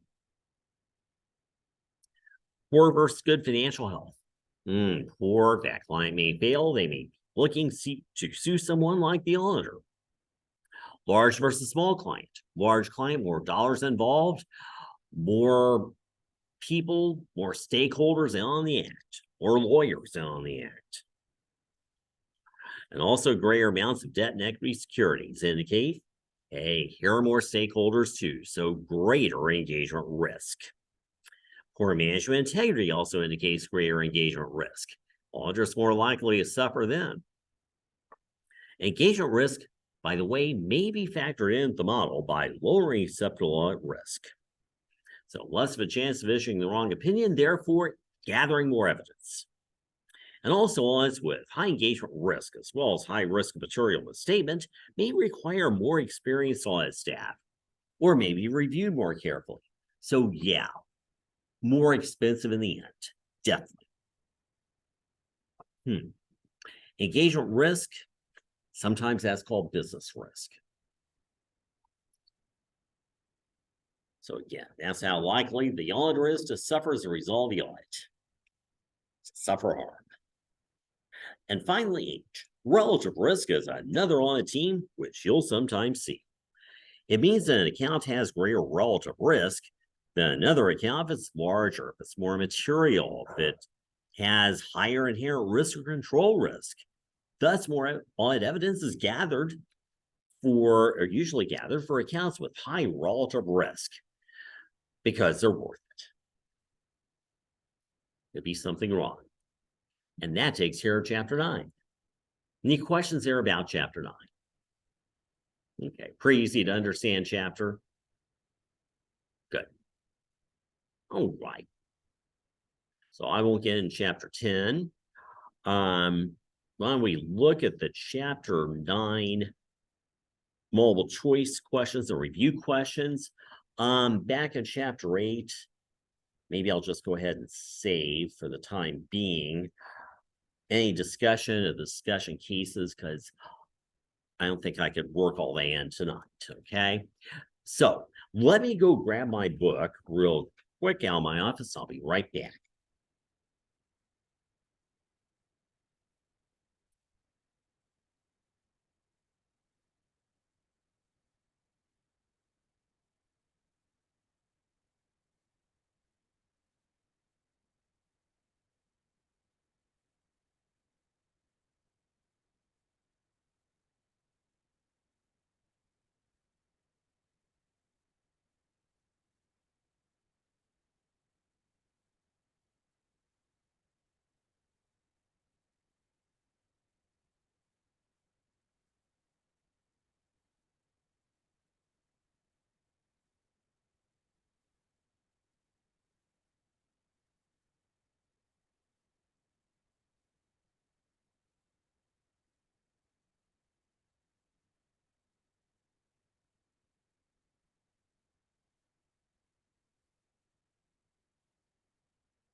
Just check my camera aim here. Okay.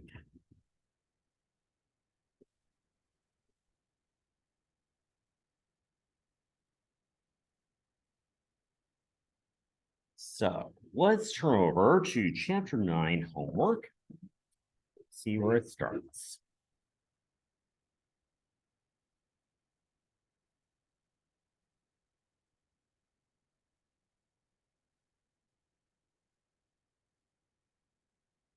Again, we're reviewing review questions and multiple choice questions. Review questions, we only had 1, 2, 3, 4, 5 of those. I don't have anything marked in my book. That's why I like to get my book. I make little notes in it. And I don't have anything marked. I think those will be easy for you. But as always, if you have any questions, let me know. So you can do them on My Accounting Lab and check them that way. That should be sufficient. Also, as you know, sometimes a few of the review questions aren't on My Accounting Lab. So if that's the case, don't worry about them, except just make sure that you know the answer in your mind, just for your own clarification. Then, what we really need to go over multiple choice starting on page 286.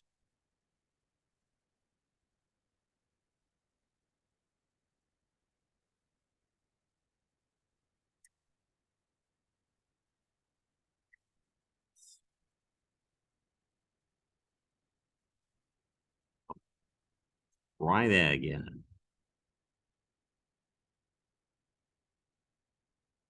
There we go. And if you're watching this remotely, I'll go ahead and share my screen as I do these. So you'll have everything right in front of you. So number 925, here on page 286, so the following questions concern the assessment of the risk of material misstatements. So first of all, which of the following circumstances most likely would cause the auditor to suspect that there are material misstatements in the entity's financial statements? So we're looking for something bad here. Let's read through and see what's bad. So in this case, the best answer is the baddest one, the worst case scenario. Okay. That in and of itself, under test pressure, that can confuse some people. It does. They know it full well. Those opposite relationships or inverse relationships, in other words, always do. So let's read through these. Well, the entity's management places no emphasis on meeting publicized earnings projections. Well, we saw way back in chapter 3 that when there are analyst expectations, analyst predictions, projections of earnings, management tries to meet those if they care. In this case, management doesn't care. So it's not trying to manipulate accounting numbers to meet those analyst expectations. So it's not going to misstate things. So scratch that one out. Number 2, significant differences between the physical inventory account and the accounting records are not investigated. Ooh, the client should investigate them. That's bad. So we're looking for a bad one. Number 2 might just be it.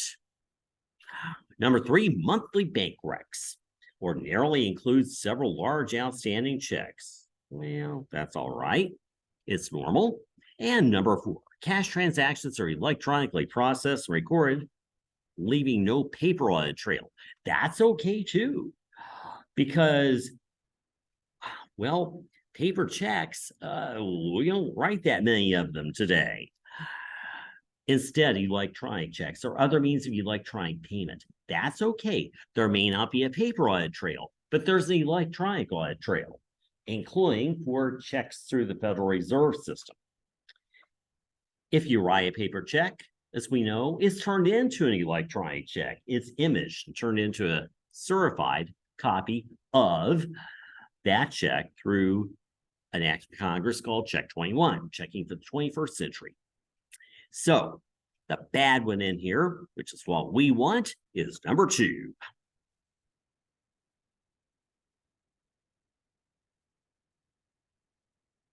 Well, then in B, which of the following statements describes why a properly designed and executed audit may not detect a material misstatement in the financial statements resulting from fraud?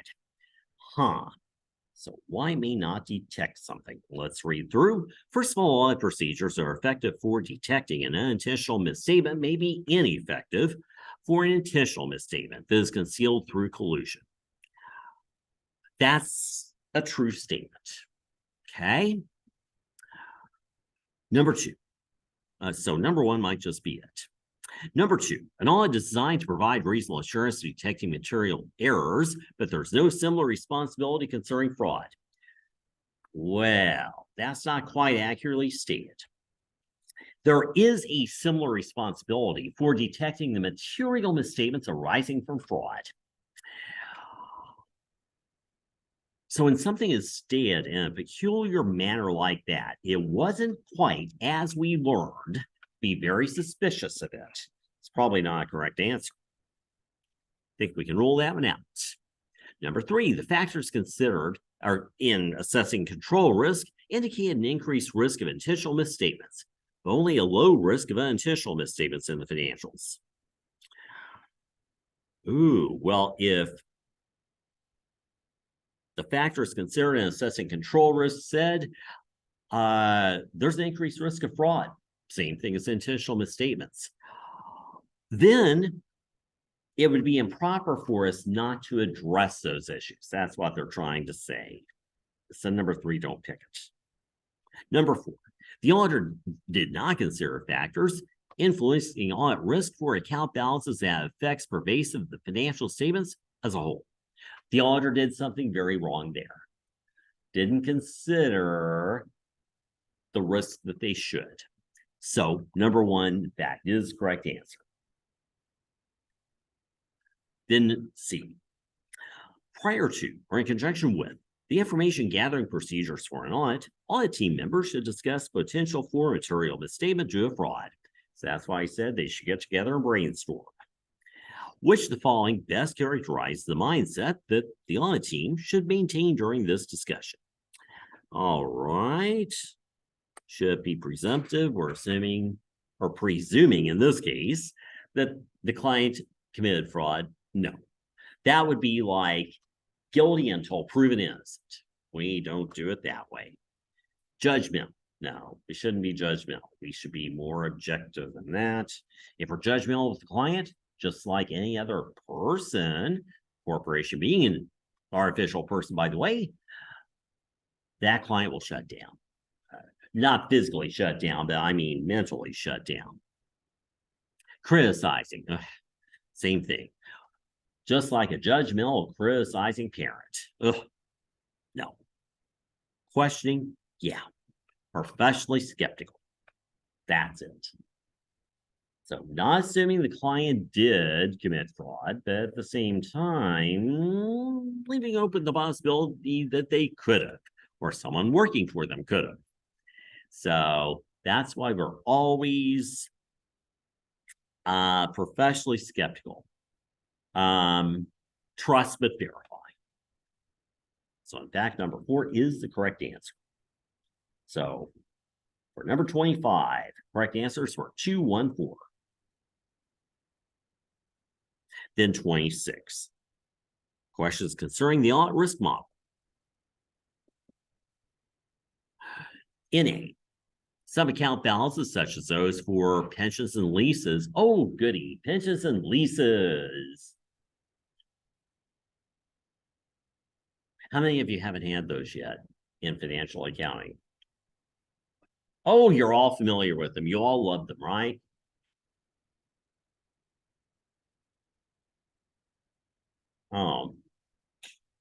So growing up, were you taught that if you don't have anything nice to say, don't say anything at all?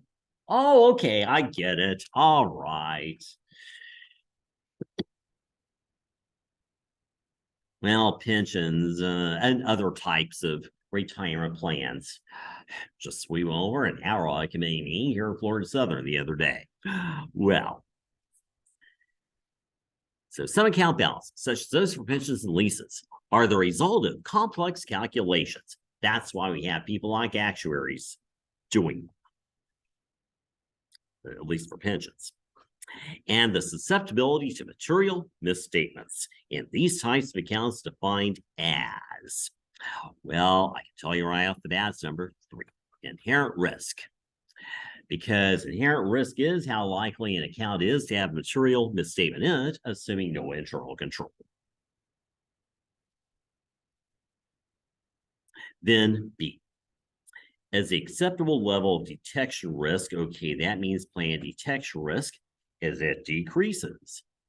The auditor may do one or more of the following, except change the. All right. So plan detection risk is decreasing. We're accepting less of a chance that we issue the wrong type of audit opinion. So what may we do? Would we change the nature of the audit procedures to more effective procedures? Not really. Instead, we would gather more evidence. Timing of audit procedures. By perhaps performing them a year-end rather than an interim date. We haven't even studied that. Rule it out. Extent of audit, changing the extent of audit procedures by perhaps using larger sample sizes. Not really. Okay. So, number 4. Should we change the assurances provided by audit procedures to a lower level? No, because if we did,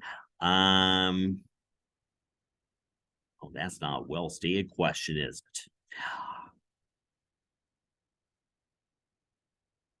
it? Okay, I'll tell you why number 4 doesn't make any sense. Number 4 implies that we're going to do audit procedures that give us a lower level of assurance. That sounds like sloppy auditing to me. I'm just answering this, just kind of using logic. Sometimes we have to. Would you agree with me? Okay. Number 4 sounds like something we should not do.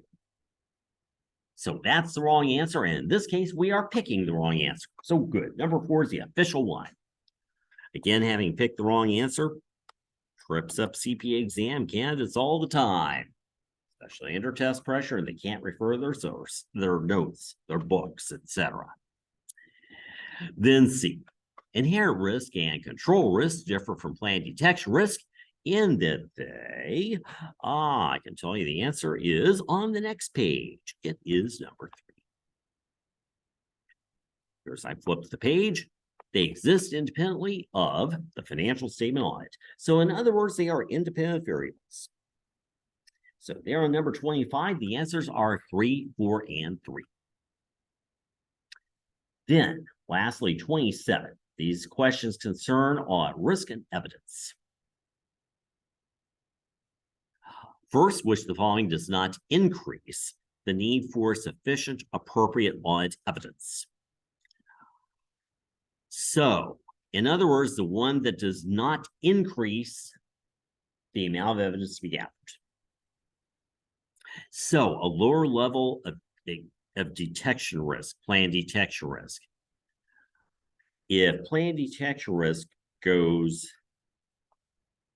down, inversely, we must gather more evidence. So let me actually stop my share here. I'll assume that if you are remote, that you're looking at the book here. Either a printed copy or an ebook. So,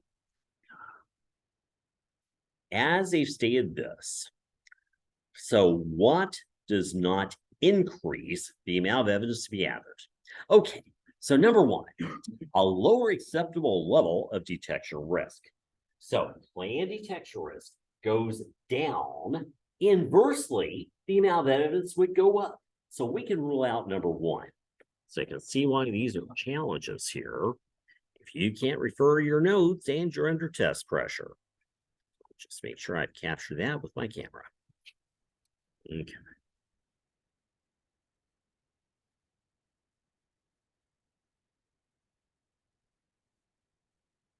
Scratch out number 1. Number 2, an increase in the assessed control risk.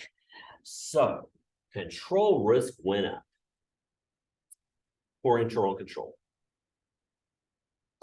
Directly, we gather more evidence because that account's probably missing. So rule out number 2. That increases risk. That increases the amount of evidence. Number 3, a lower acceptable at risk. Okay, acceptable at risk goes down. And inversely, the amount of evidence we will gather will go up because we're accepting less of a chance of issuing the wrong type of opinion. So we've got to gather more evidence, be more careful. Let's hope for number 4, a decrease in the assessed inherent risk. So inherent risk goes down. Directly, the amount of evidence to be gathered will go down too. Good. Number 4 is the right answer here. So again, you can see how they state these things so that they trip up people under test pressure. Don't fall for it.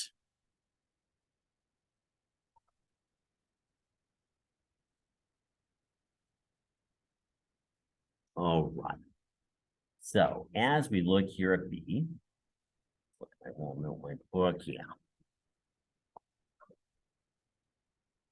As lower acceptable levels of both audit risk and materiality are established, the auditor should plan more work on individual accounts to, all right, lower acceptable levels of audit risk, so less of a chance of reaching the wrong conclusion. So less of a chance of reaching the wrong conclusion. We are also lowering tolerable misstatement, which is what they're trying to say with materiality there. So we're really playing it safe here. So what should we do on individual accounts to be very conservative? Really play it safe. Good way to go ahead and translate that. All right. Should we plan audit work to find smaller misstatements? Yes, we've got to be more precise. And in fact, number one is the right answer. To give us assurance for that, let's read the other three. Should we plan more work on individual accounts to find larger misstatements? Actually, smaller misstatements. Because we're really trying to get the bugs out. And if we're finding smaller misstatements, we'll find larger ones too, because we'll be gathering more evidence. That finds smaller misstatements, it finds larger ones too. And again, I realize that's not the best way of stating this as they've done in this question. In fact, questions in this chapter, the multiple choice, are stated a little bit strangely again, as we see, but that's okay. We're getting through them.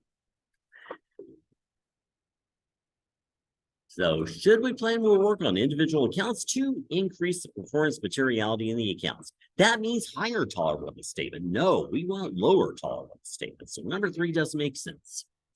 Should we plan more work to increase inherent risk in the accounts? I'll tell you, that's not something that we can do as an auditor, because inherent risk has already been decided. It's the nature of the account. That is independent of any of the auditor's work. So number four does not make sense. It's not within the auditor's purview. Number one is the correct answer. Then C, based on evidence gathered and evaluated, an auditor decides to increase the assessed level of control risk from that originally planned. So at first it looked like this account was okay. Control risk was low. It looked like internal control was working. But now we get into things. We find, oopsie, there's a surprise. Internal control is not working as well as we originally thought. Control risk is higher than we originally thought. So, not so good.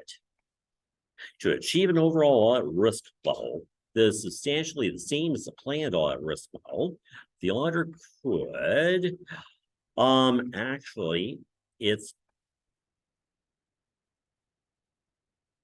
okay. So should we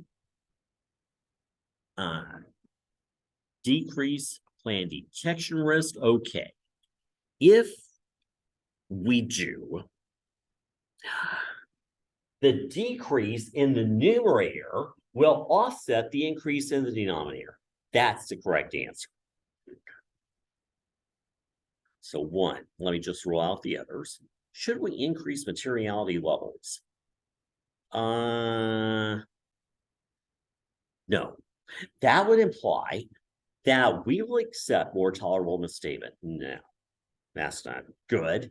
In fact, we might even lower it to really get the bugs out, because poor internal controls, so therefore smaller errors become material. Should we decrease substantive testing? Obviously not. In fact, we should increase it. We should gather more evidence, because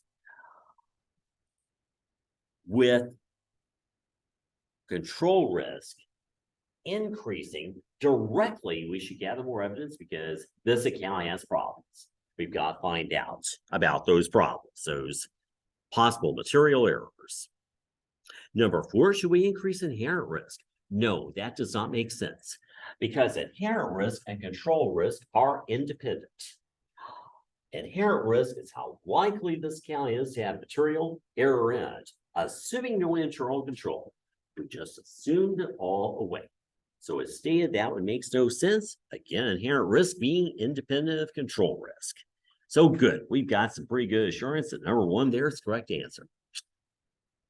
My accounting lab says so. So your answers there are going to be 411. All right. Any questions on any of those? Again, I realize some of those questions are not stated in the best possible way. I hope they'll be stated in a better way when you take the CPA exam. If not, you're prepared to give some really, really good guesstimates. I think you'll get them right. By the way, on CPA exam, do they curve? Well, yeah. It is all relative.